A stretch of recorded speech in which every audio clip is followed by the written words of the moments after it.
In a little secret, I literally filmed all 5 of these videos in one day. Now you know, that's commitment. What's going on, my YouTuber subscribers? Hope you guys are having a great start to your weekend, because Final Destination Bloodlines is coming out tomorrow. I can't wait. I told you that I'm a fan of this franchise. I love talking about horror movie shit, and yeah, we're going to talk about some Bloodlines. Before we get to that, we've got one last movie to talk about before we can really, talk about officially the newest movie in the Final Destination franchise, and that's Final Destination 5. Woo! My big brother Rashad with me again to team up with this, and Final Destination 5, before I get to his thoughts, I appreciate the, I feel like this one is definitely improvement over 4, but I definitely feel like this is the more unique one because of the twist ending that happens. I don't know if Rashad's going to get into it or not, so we'll see when I edit the video. If not, I'll just talk about it. So, Rashad, give us your thoughts on Final Destination 5. Tell us about it. Here you go. I was about to say, Warner Brothers, y'all better get it together, because after 4, you almost lost me. I said in the last video, I said, look here, I ain't got time for no bloody Looney Tunes, all right? I ain't got no time for no... If it ain't got Bugs Bunny, the Coyote, and Tweety and all the motherfuckers, all right, don't give me no bullshit. So here we go, Final Destination 5. Donnell, you said, well, big bro, I think you're going to like this one a lot better, trust me. I said, okay, we shall see. We shall see. And yeah, I'm going to say 5 is probably my favorite Final Destination movie. I said, this is how you do it. This is how you make a Final Destination movie. That's a Final Destination movie, all right? Still no masterpiece, but it's able to follow the formula, but do it very well. Production, budget, everything, even the performances. The performances are still bad, but how you have bad performances is still better than anything that I've seen previous. So this was made in 2011. The filmmakers, yo, y'all got it together. Y'all got y'all shit together, because I said in the last, I said, look here, y'all better get y'all shit together. I don't mean in a minute. And they did. So, and Tony Todd returns. I think that's what was missing from the last 2 movies, the last 2 installments, was the presence of Tony Todd. Even though he provided the voice of the devil in the 3rd movie, but he was missing from the last one. So you give me some silly Looney Tunes Final Destination movie with some cartoon kills and no Tony Todd? Are you serious right now? In a 3D gimmick that was beat to death? So yeah, this one's a lot better. I'm looking forward to 5. Kills that stand out here. Look here, it's like this movie took all my greatest fears, because I have a fear of heights, and I have a fear of eyes, I have a fear of nails and teeth. All right.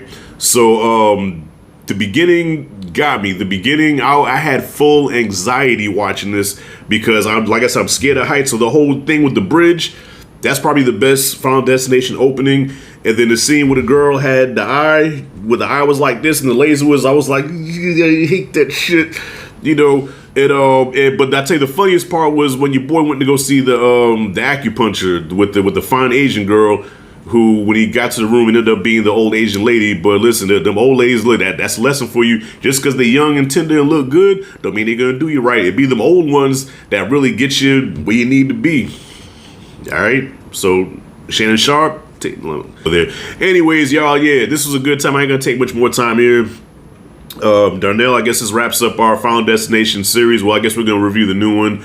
But, yeah, this one here now, I'm excited to watch the new one. So that's it, and that's all I gotta say about it. I really dug this one, and I guess, yeah, this was a prequel. I'm like, okay, so I don't understand why they did that, because it really didn't add anything to the story. It's just that, ooh, that goes back to the original. So they should have been called Final Destination Full Circle. But I still don't know why they did that. I don't know what the point of that was, but it was still a cool moment to see how it ties into the first movie. So technically, the whole time, this was a whole damn prequel, and yeah, so I give this one a B+. I think this is the highest grade that I'll give it. So I'll say 5, 3, 2, 1, and 4 don't even really count. All right, so yeah, Donnell, take it away, bro. Go ahead, bro. Take it away. I'm out. Ah! You mentioned the twist ending. Did he mention it? If not, let's talk about it right now. What makes Final Destination 5 so unique, of course, the plot of the movie is you got a character who gets a vision of, the disaster's gonna happen. This time on a bridge. see what I said when we're getting back and forth? Everyone crosses bridges. That's universal. I feel like, I don't know what the big explosion or big opening deaths gonna be in Bloodlines, because I didn't watch the trailer because I want to go in blind so I could be more surprised. But I'm going to say this, that opening scene had to be something universal that everyone goes to and stuff, so I'm hoping it's something good. As far as this movie goes, it was a bridge. Everyone crosses bridges, and when the bridge collapsed and stuff like that, it was crazy, even though I think that movie was in 3D too. I'm glad 3D's dead. The non-2D version. I always say to myself, if a movie could hold up in 2D, then 3D should be like an extra like little cherry on top.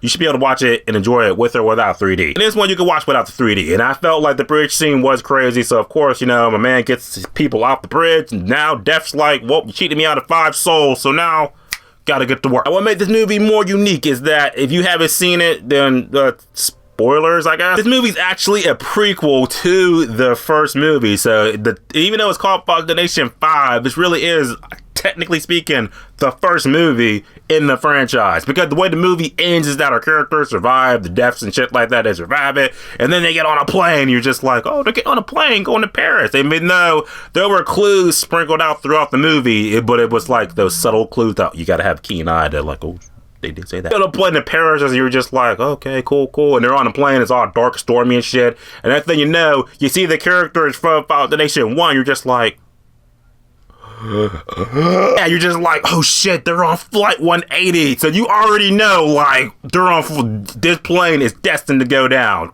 Death! Just makes things kind of full circle, but it also makes it seem like with that Death's plan all along, it's just like a snowball. Did Death know, like, okay, I'm going to get these guys, but also like, oh, Alex is gonna have a vision of shit, and he's gonna get his friends off of the plane too. So it's like, okay, Death's killed these people on the plane, but now it's got to get these kids. So that's like, I guess it goes back to the rules of the franchise. People in Final Nation 5, those were the original list. So Death had to get them before it got Alex in them. So it's like, okay, I'm about to kill these people and stuff like that. But now it's like, these kids are going to be on the new list. Technically, they have to get off the plane. So they do that.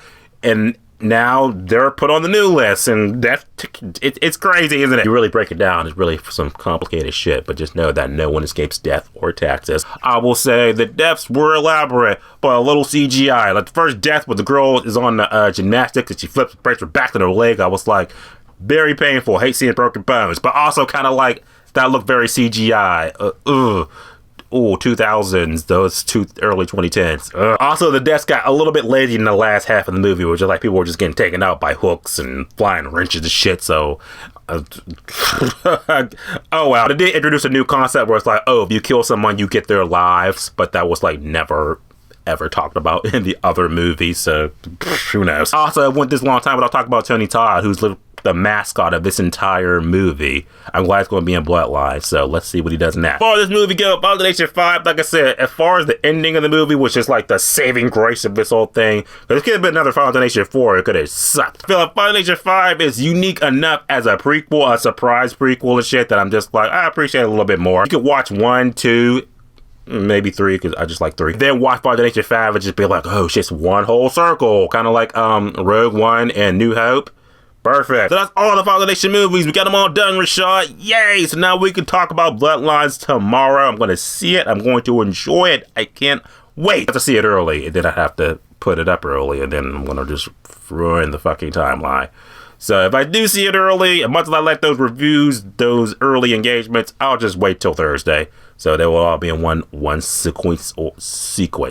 That's the word. Again, Rashad, Big Bro. See you guys in the next video for Final Nation Bloodlines review. That's the next one. And we're going to get into spoilers. That'll be on Rashad's channel. And I'll talk about the deaths in the movie too. So that'll be fun. Deaths coming for you. But until then, subscribe. Until next time.